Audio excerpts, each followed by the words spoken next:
So yes. We'll get started. I have to say, on the app, as all of you kind of might be checking in, kind of updating your calendars, you can see that tally. And so I was a bit intimidated because it got to like 360 or something like that. And I was like, 600. Oh, you guys are counting too. Wow. Okay. So 600 now, and there's like a lot of you in the room, and that's like a great thing. So thank you for standing out in the sun. And, please enjoy the air conditioning and learn about Vocaloids with me. So, clap.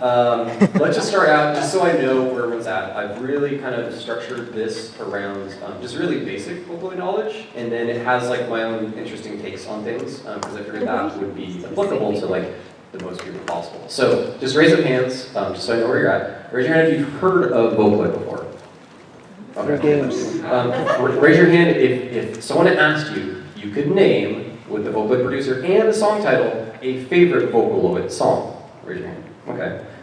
So now we're going to go deeper. Raise your hand if, we'll start here, if you've ever watched a YouTube video about how to make Vocaloids.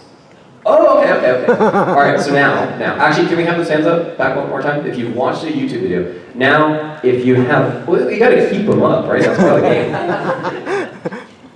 I got 49 more minutes with you guys. We got to keep it active. So if your hand is up, now keep your hand up if you have also tried to then go and make Vocaloid music of any kind. Okay, so there are still some hands. So those are kind of like, I'm going to get to you guys. You guys will be like the very end, but all this kind of filler information will hopefully save some time. So first of all, who is All Hell Breaks Loose? That's me. So just going through this, I'm going to throw out terms and then define them, because I think something that's definitely challenging for me getting into music, there's just a lot of jargon, right? There's whips, and there's like, there's all these names for things. So I identify as a DJ, which I would say that I play music in sets, sequencing song to song, right? That's what DJs do. And then there's a separate skill that gets kind of confusing, and that skill is, so you're a producer. So a producer would actually produce music, originals, remixes, or covers, both for myself to be released as All Hell Breaks Loose, or with other people. And so sometimes working with other people, it can be what's called a ghost producer, and that's where you make music and you take no credit and just hopefully get a big fat check. Or it could be a collaboration, things like that. So sometimes there's, oh, are you a DJ? Oh, are you a producer? Or are you both? They're all kind of separate things, but collectively, that's what I am. So this picture right here, this is Anime Expo 2018, last year. It was very fun. Did anyone catch that? Was anyone at that set? Oh, okay, that's cool. Even there's like a few of you, that's still reassuring. So I'll be doing it again. This will be on Friday at midnight, which is technically Saturday. So it's the dance Friday, just stay really late, be there at 11:55 p.m. and you'll probably catch my set. So in that, one other panel, but I'll mention at the very end. And then I also dabble a little bit in VJing, which is kind of messing with visuals and things like that. Again, there's a panel at the very end. So let's jump in. I'm going to first start with just overviewing the music process. And why is that? Because Vocaloid has a very specific role in this whole process, and I just want to get the whole thing out there, because I remember getting into music and not understanding the differences between mixing, mastering, and wait, I just wrote a melody, should I be done with the song? Wait a minute, some songs are instrumental, there's just so many different ways to do things. So I just kind of want to break that down. So first, I would say, the kind of final piece of music is your phone, right? The thing that you listen on, your car, your phone, your earbuds, or whatever it is that, the speaker, essentially. And that really isn't that important to me because I have no control over it, right? You're gonna go off and you're gonna listen on tiny laptop speakers, or you're gonna listen to an amazing sounding home AV system, or you're gonna listen to something, but I have no control over it. And so because I have no control, I don't worry about it too much. But what I do have control over, the kind of next to last step, is the distribution. And so this is what I categorize things like SoundCloud, Spotify, and YouTube. And inherently, you might not think these things are that musical, but they serve a really, really, really important purpose. And right now, again, I thank you guys, you're in a room with me. You can hear me, I can play music for you, but this is a group in this room. In order for me to do that to 10 times as many people, 100 times as many people, 1,000 times as many people, I need to use some sort of distribution, right? It's the same thing as like if you went and you saw me here versus if I gave a panel in an arena, right? We're fitting that many more people in, but it's really important to kind of think about these as tools, right? You might even think about SoundCloud as a sound. There's certain types of producers, but it really is a tool. It's just used often by the same sort of producers. Spotify, similar sort of role. I'll talk about differences and why I think some of these, different distribution channels get more Vocaloid music and others less. But we'll kind of touch that at the end. And they might be paid, they might be free, but they deliver music to many fans. That's what they do. And just thinking about that historically, we've got news. The iTunes store is dying, right? CDs, who still buys CDs?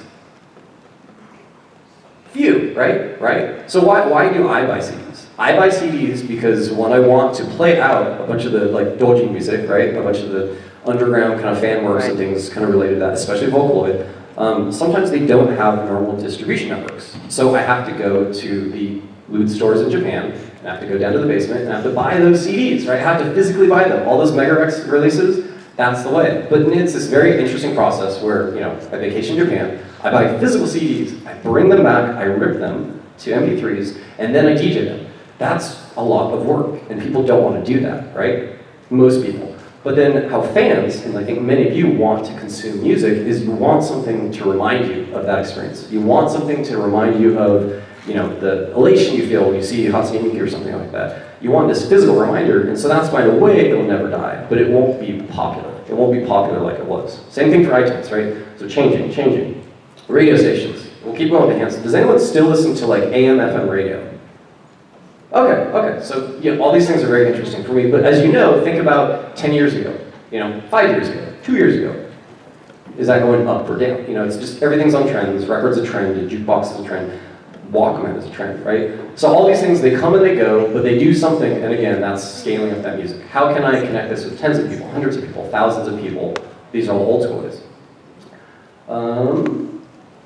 Next up, mixing and mastering. So we've got the headphones, right? We've got the distribution, and now we've got mixing and mastering. And why did I use this very nice stock art of the studio, right? Because that was the old school way of doing things, okay? Do you think all Vocaloid producers have a immaculately, decorated studio and a nice microphone like the one I have in front of me? It doesn't always look like this, but it's just kind of like a symbol, right? With mixing is where I'd argue that you kind of, I'll touch on that in a second, getting out of order here. So historically done in a studio, and now, what's the replacement?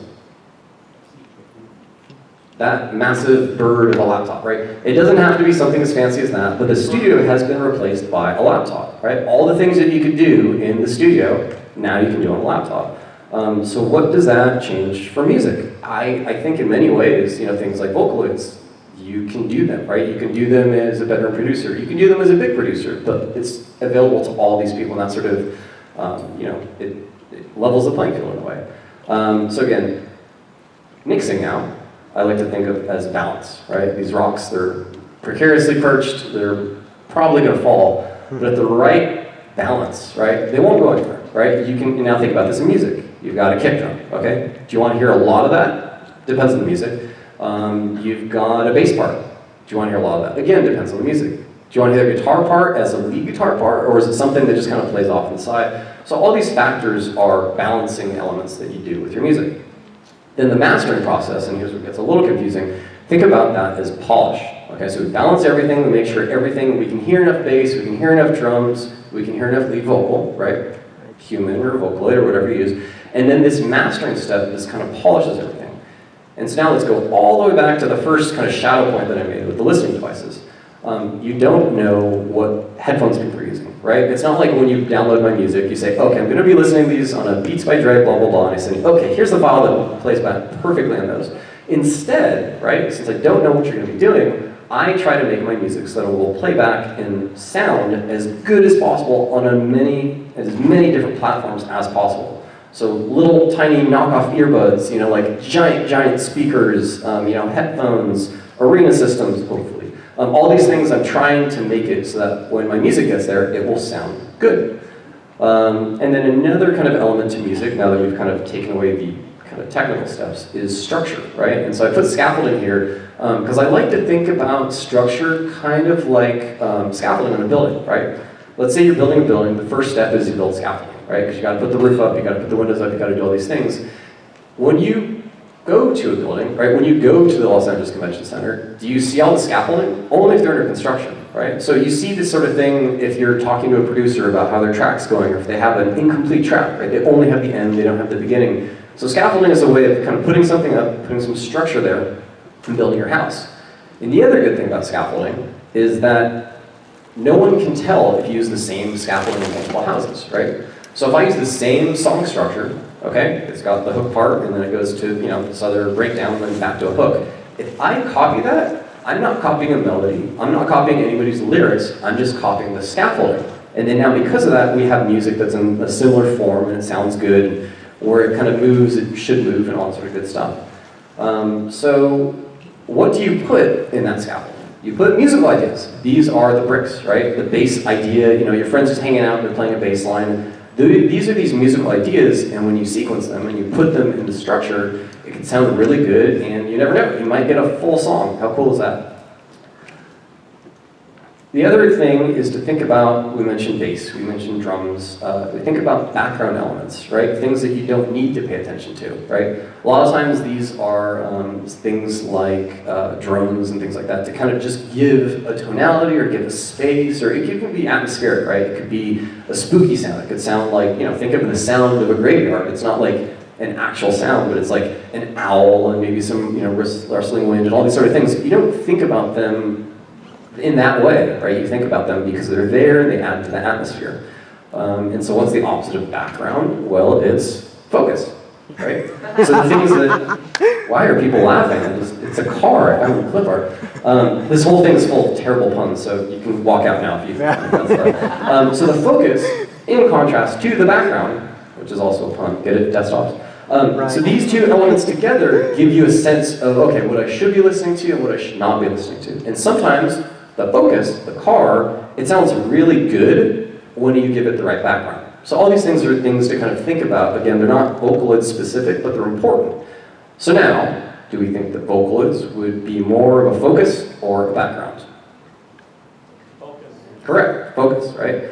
But I would like to point out, Vocaloids are a tool, right? In the same way that if I had some really crazy avant-garde idea, I can ask a friend who's a vocalist or singer, hey, can you sing me this thing but make it really weird or something like that? They can be background elements, right? You absolutely think of, what's the really famous, was it the Imogen Heap song where it's all vocals, right? Just doing crazy things.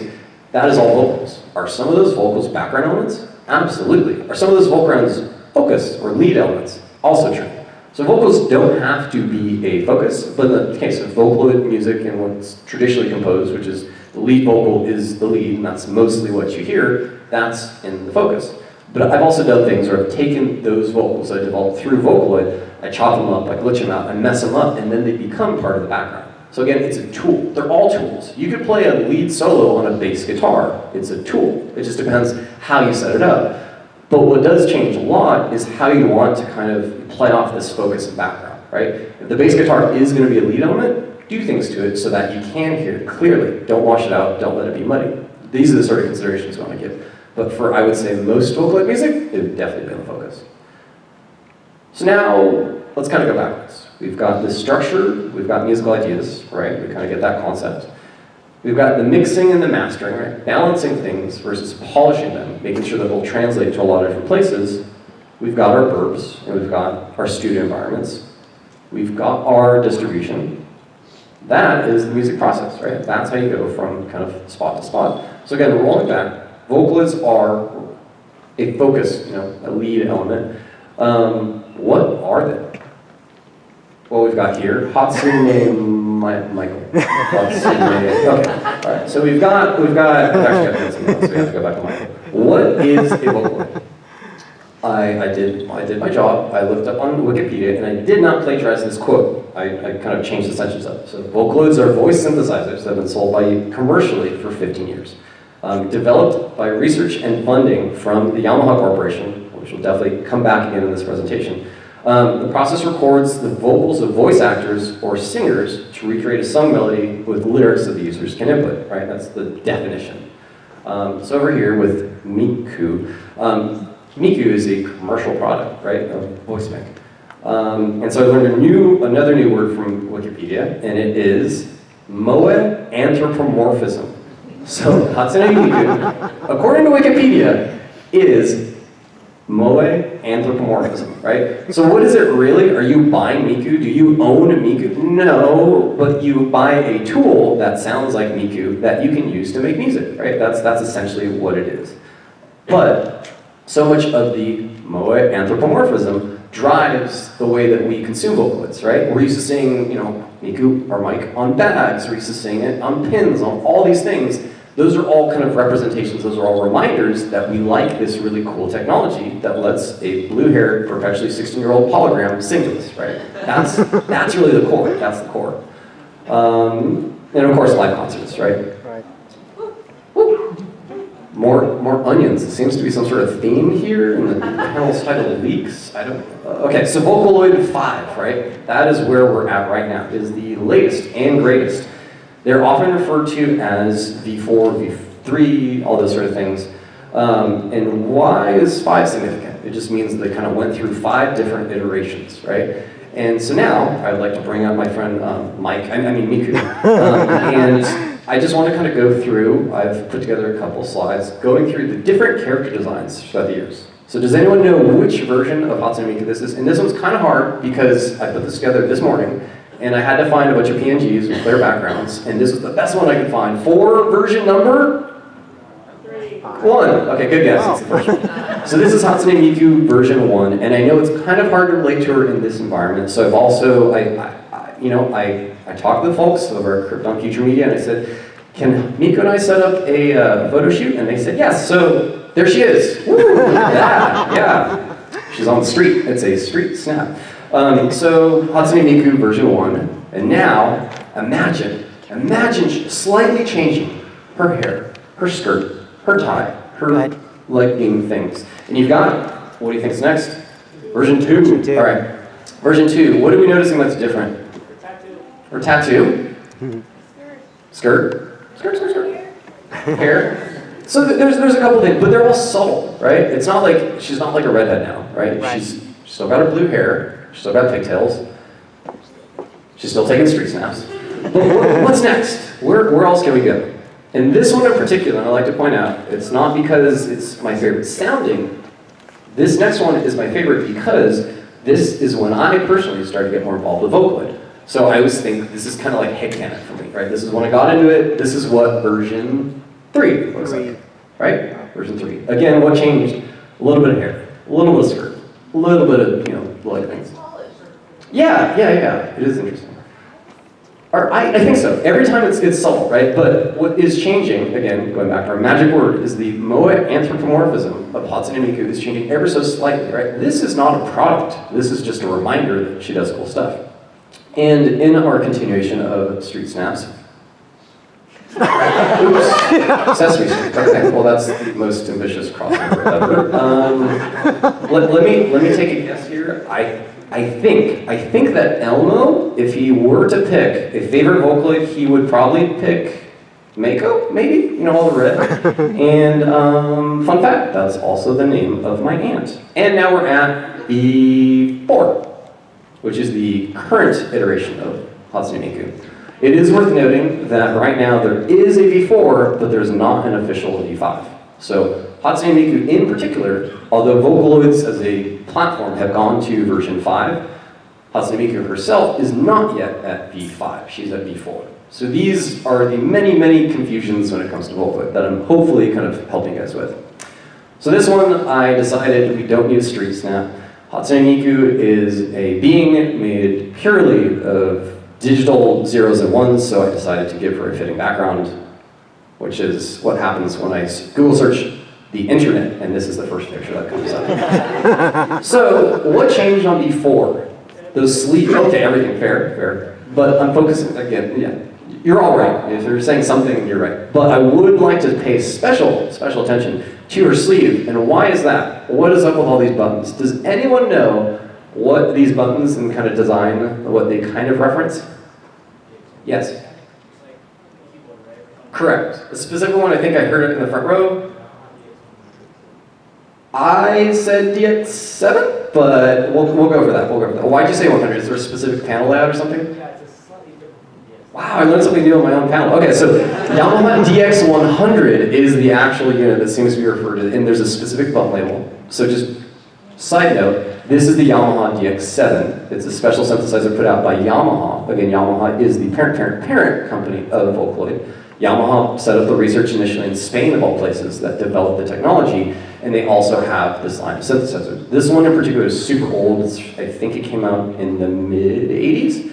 But those sort of Yamaha, you know, they're a company. They like to sneak references to their other kind of properties. I'm sure Hatsune Miku will ride like a Yamaha motorbike or something at some point. But this is sort of things, this is the richness of like, you know, the community and the fandom, all these things that now we know the Yamaha DX100 is kind of the reference for all for button heads. You might be asking yourself, wow, that's pretty cool.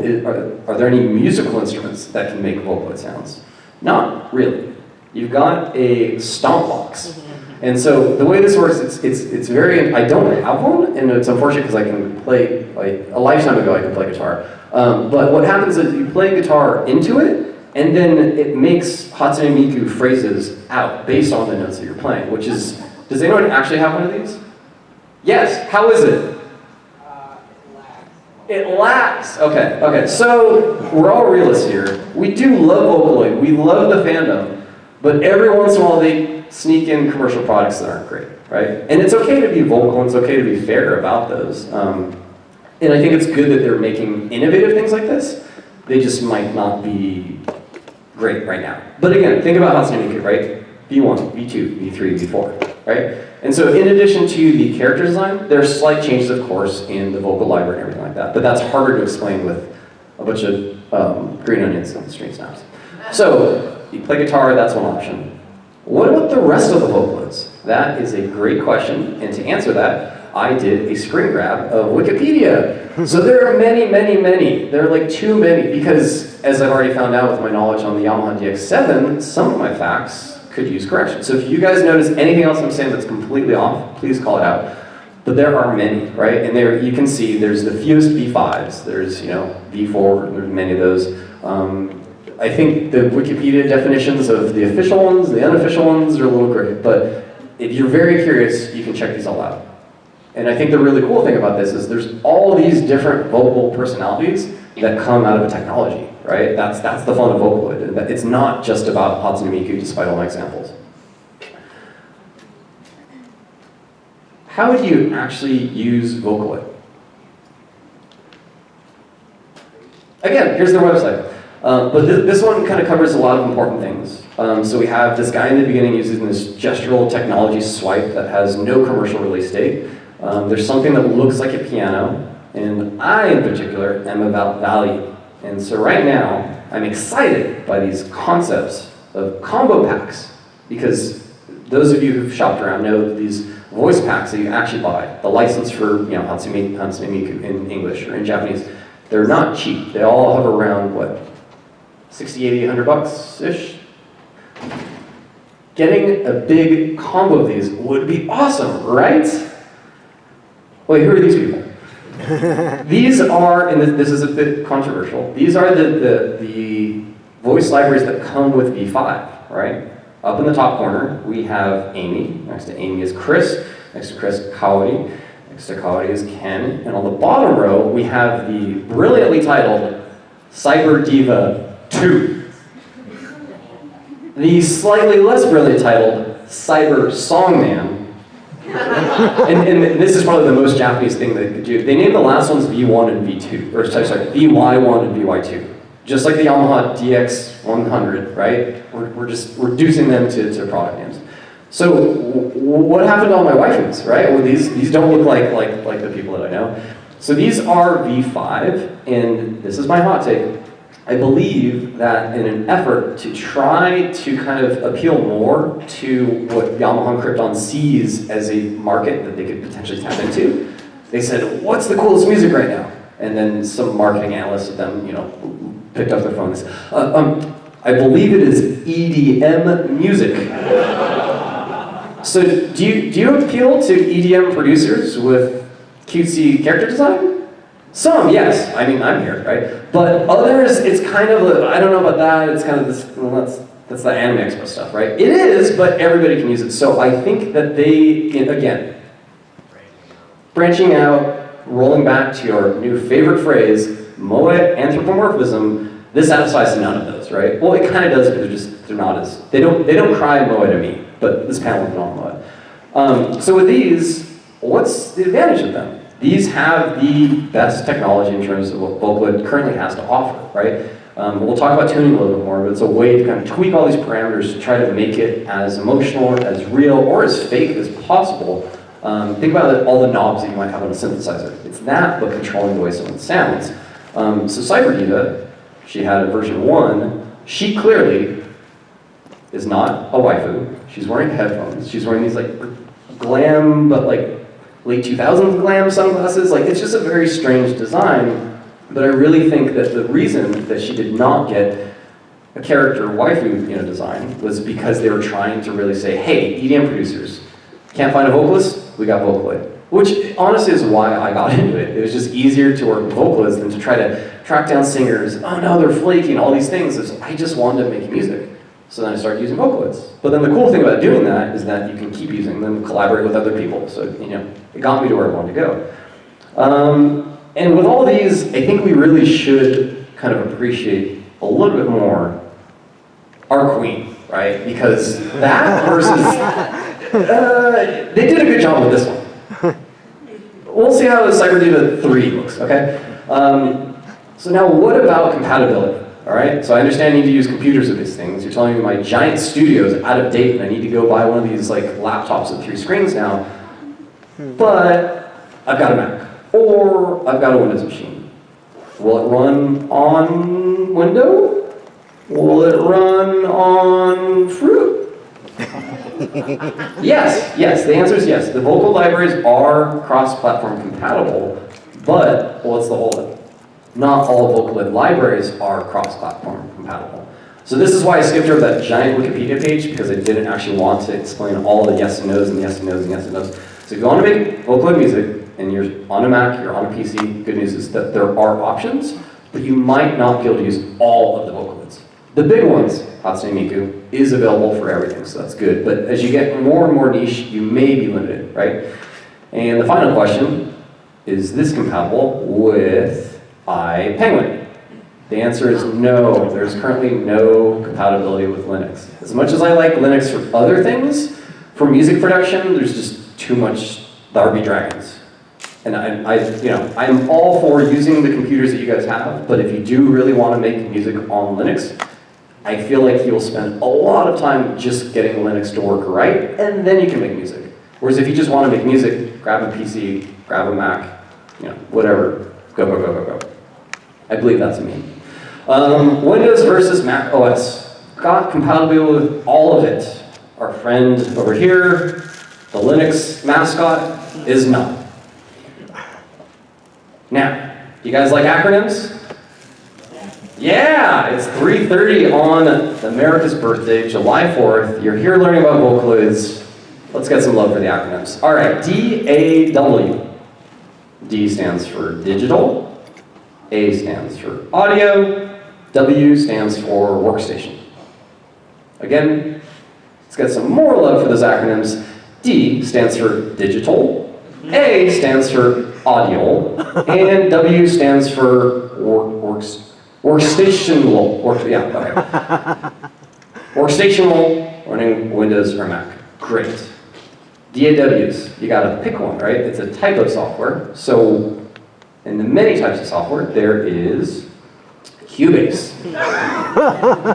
What's special about Cubase? Well, it has a name that kind of sounds like Cube A, and I use that for vocal or visual reinforcement, but it is also put out by a company called Steinberg. And the fun fact about the company called Steinberg is that, like the Yamaha DX100, its parent company is also Yamaha. So that would mean that Yamaha. Wait, Cubase, the DAW is a Steinberg product. Steinberg is owned by Yamaha. So I do have to give you a warning. If a small cat offers you the granting of your wishes, just know that that contract, by proxy, is with the Yamaha Corporation. But the corporation profits, so what's the problem? I did a lot of research on this. A lot, okay? I went on LinkedIn, and I believe one of these humans is masquerading, I'm sorry, one of these cats is masquerading as a human, and I have a strong belief that it's Victoria Webster. She's on the very bottom. There she is. Steinberg. So V4, rolling back. V4, again, Hatsune Miku V4, the fourth version, the fourth iteration of the character design, can be edited with Cubase, because Yamaha definitely wants you to buy their products, and they made a special editor called Vocaloid 4 Editor for Cubase. It's a bit of a mouthful. Now that Vocaloid 5 is out, what do you think they call the editor? That's right, Vocaloid 4.5. So again, Vocaloids are not easy for some reason. And I don't know if it's like just like when Japanese developers and companies are kind of making assets for the American market, like that doesn't need to be straightforward, like 4.5. But so they definitely steer you down using Cubase, which is great if you're on Cubase. What if you're not on Cubase? Well, that's a good question. There are some options, and what I'd like to explain here is there's the DAW itself, right? DAW, Digital Audio Workstational, and that is a platform in its own. There are these things called plugins, right? Plugins, if any of you are familiar with like different Creative Suite applications, there are plugins there. They let you do new cool things with the same software. And so Cubase has a plugin that has what's called native integrations, a lot of special things you can do with the Cubase DAW. It looks like, and this is our actual first picture of any sort of Vocaloid screenshot, that. So we've got what's called a piano roll. This is where you go usually with a mouse. You'd actually click out notes. You can also play them with the keyboard and record that. They're equally valid. And then you can see there's like, at the very bottom there, there's some parameters. And so these are the magic parameters I was talking about, where we call tuning, right? So for me, again, I mentioned I play guitar. This is how you tune a guitar. This is how you tune a Vocaloid.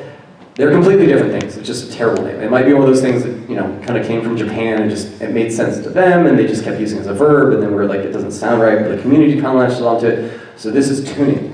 So tuning is complicated and unique, and it's really up to kind of the individual, right? Think about, you've got a synthesizer out there and that kind of concept of you tweak the knobs and it goes bleep or bloop or whatever it does. Think about if you could control every element of the human voice. You can control the raspiness of it, the growl of it, the brightness of it, kind of more timid, more, all these things that, there's different emotions that are reinforced by these.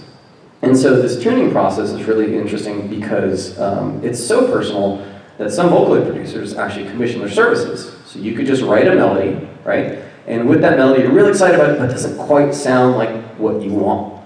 You've heard Vocaloid producers sound, you know, like get some really amazing results, and you want to know what do they do to do that, so you could always commission them, right? That's an option. But that just kind of goes to show how complicated it is. I think anything that people get commissions for is inherently complicated. And they get paid because someone else says, this is hard, can you do it for me? You're faster, right?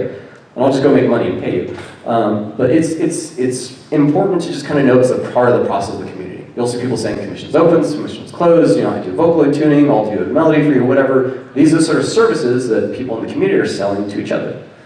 So back to this whole DAW thing, ignoring the magical cats. FL Studio. Does anyone know FL Studio? I've heard of it. And what's unique about FL Studio in terms of operating system? It is PC only, right? So that's a limitation. If you have a Mac laptop, you're just like, oh, this is the only thing I've got, I'd like to make music, don't use FL Studio because it won't work. You can't.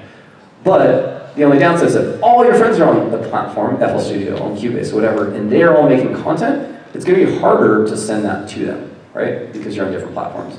There is another option of what's called exporting the stems, which is where you just take each element. You take the bass track, and you get that as an audio file.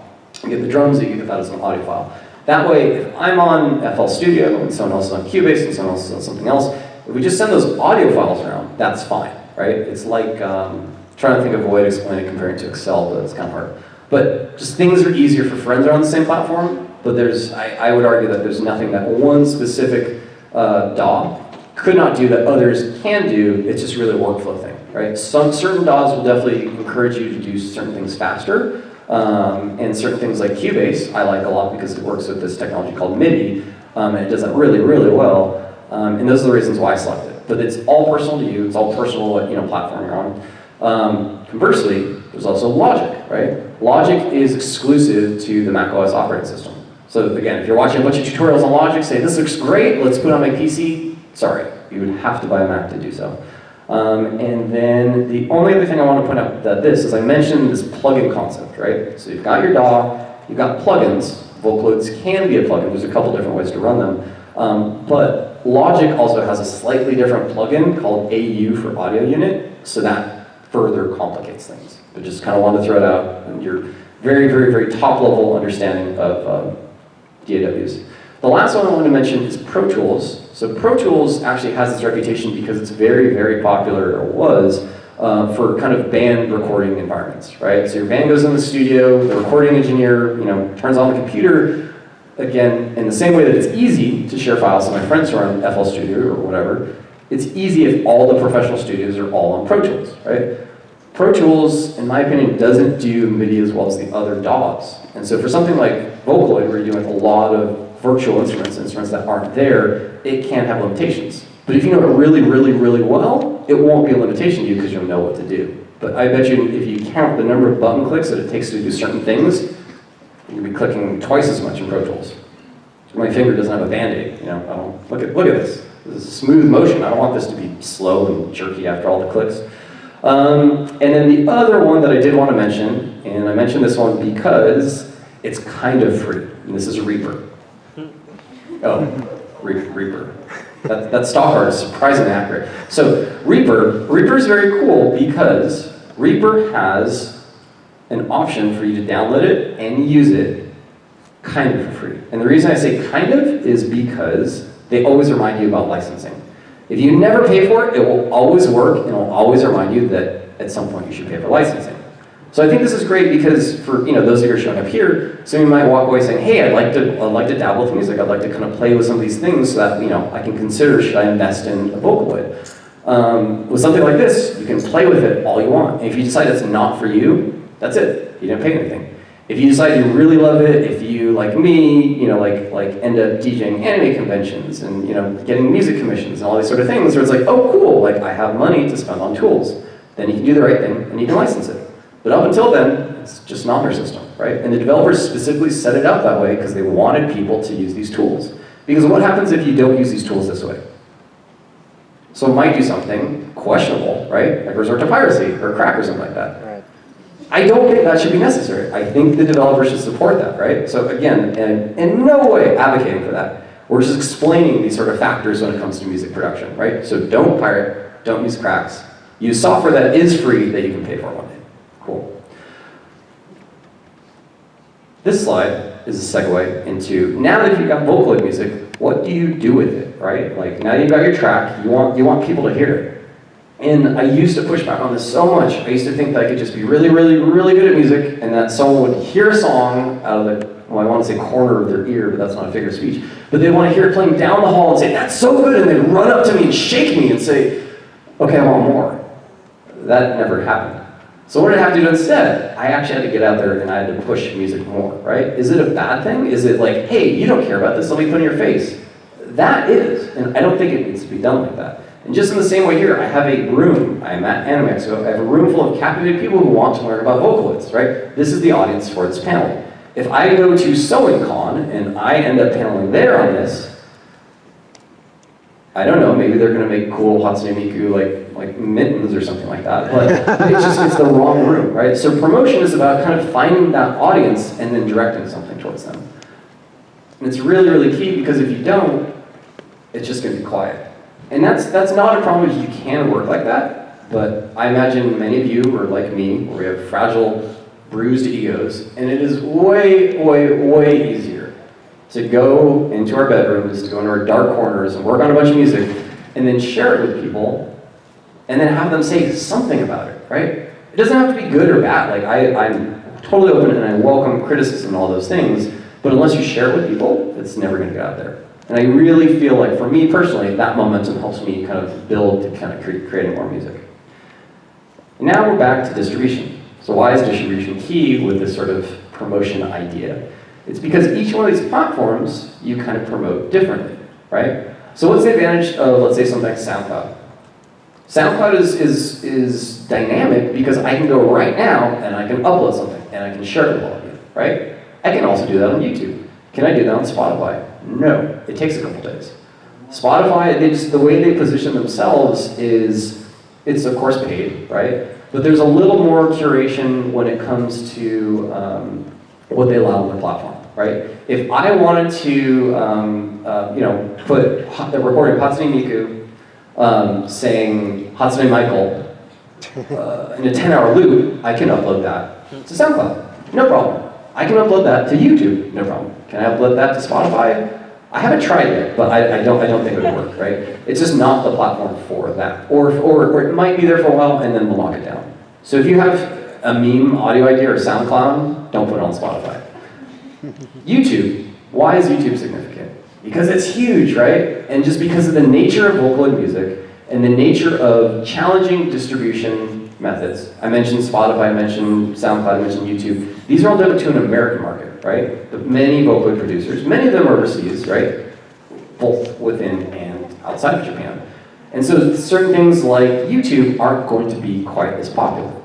And so with this whole concept of promotion, and SoundCloud, and Spotify, and YouTube, we have, that came out terribly. So this actually is the Nico Nico Doga logo. I should have turned it white before I put it on this slide. But Nico Nico Doga is like, and I hate to say it like this, and recently, seeing Kari Pami Pami, I was trying to explain her to people, and it's like, well, I don't like saying this, but she's like the Japanese Lady Gaga, right? It's just something that's like, this isn't accurate, but this is the closest reference.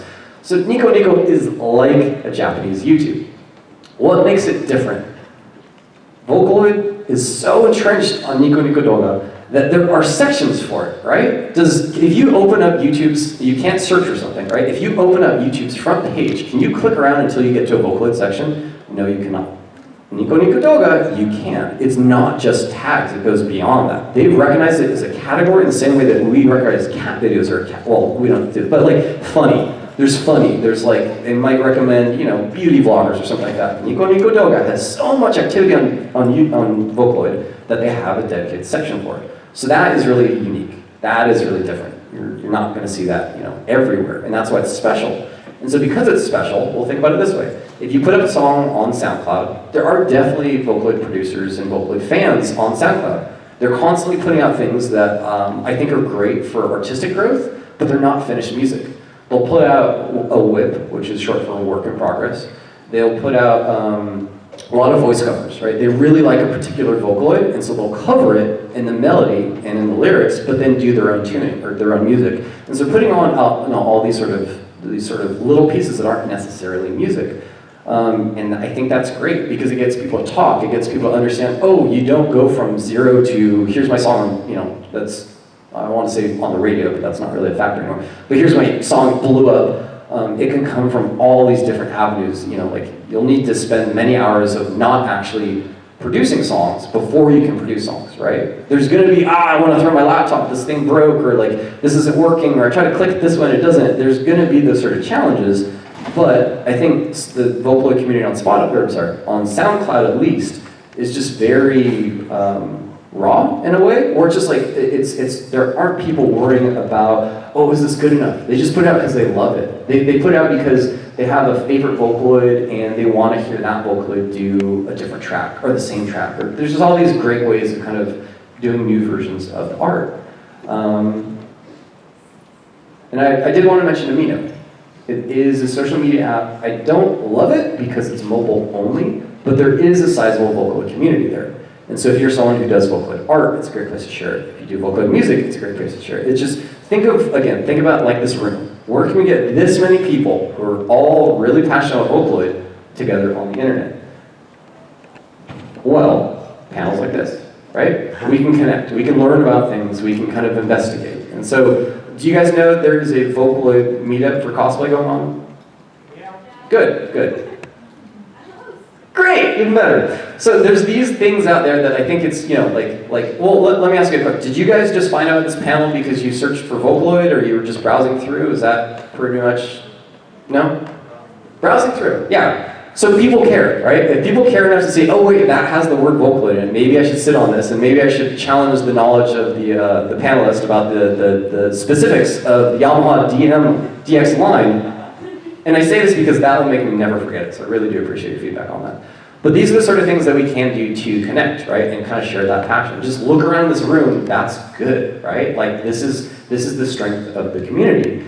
So Vocaloid meetups, right, for cosplays. When is it? So just like to shout it out.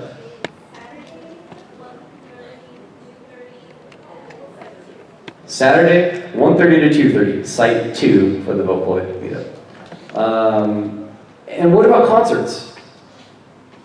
So I did a little bit of investigation. It's legally tricky to have depictions of Vocaloids with Vocaloid music. Even though I make Vocaloids, or Vocaloid music, with different Vocaloid singers, I can release that. But if I were to release it with Hatsune Miku in the background or in the video or something like that, then it gets kind of in a gray area. Because of that, how many, I'm sure you guys know, how many official Vocaloid concerts do we have coming through? Every 2 years. One. And what is it called? Miku Expo, right? So think about it, it's a huge concert, it's a legit concert. It's up there with any sort of festival stuff, but it can only come through once every 2 years.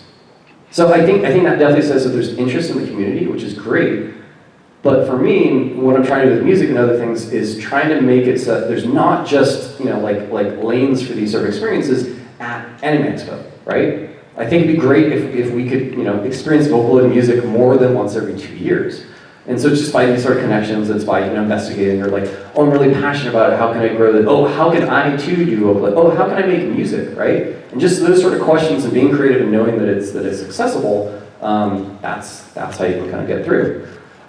So in closing, more puns, All Hell Breaks Live.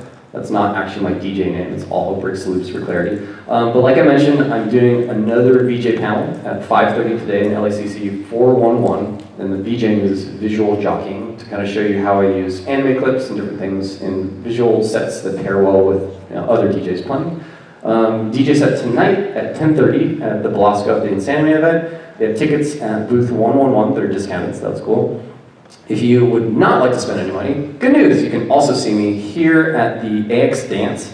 Again, that's technically Friday at midnight, which is Saturday at 12 a.m. But like I said, 11:55 p.m. Friday, you'll make it. And then there's also meet and greet for all the DJs that are performing this year at Anime Expo at 1 p.m. on Saturday. So if you'd like to stay connected on social media, I'm on Twitter, I'm on Instagram, and I'm on YouTube.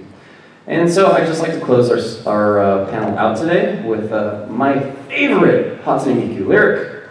Thank you, next. I have landed just ahead of time. Do we have any pressing questions? We don't have a lot of time for this. In the back, shout it please, yes? Can you use Ableton for this? You can definitely use Ableton. So Ableton is compatible with both Mac and PC, that's good. Vocaloid editors, or whatever you use, both Mac and PC. If there is a particular Vocaloid that you want to work with, I would just do a little bit of research before you pull the trigger on that, because digital products, you can't really return them. Yeah, but Ableton as a product definitely has compatibility with VST plugins, so you're all set. Any guess? What Vocaloids do you work with the most? That is a great question. So I, in particular, have a fondness for Cyber Diva because she was designed in this strange way, which is marketed to American EDM DJs, and I feel like she doesn't get a lot of love in the community because she doesn't have a cute character design.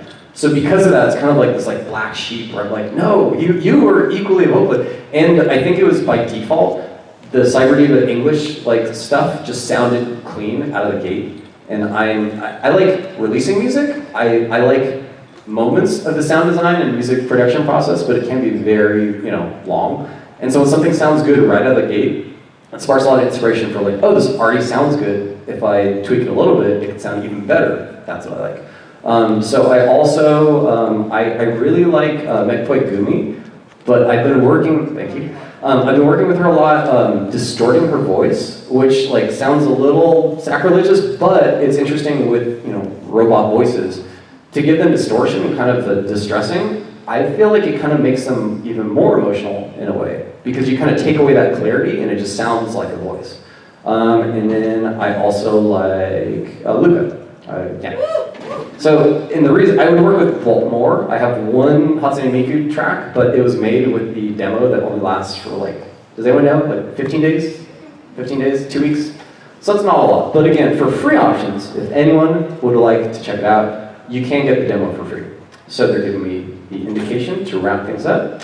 I would like to thank everyone so much for attending the panel, and have a great rest of Con. Thank you.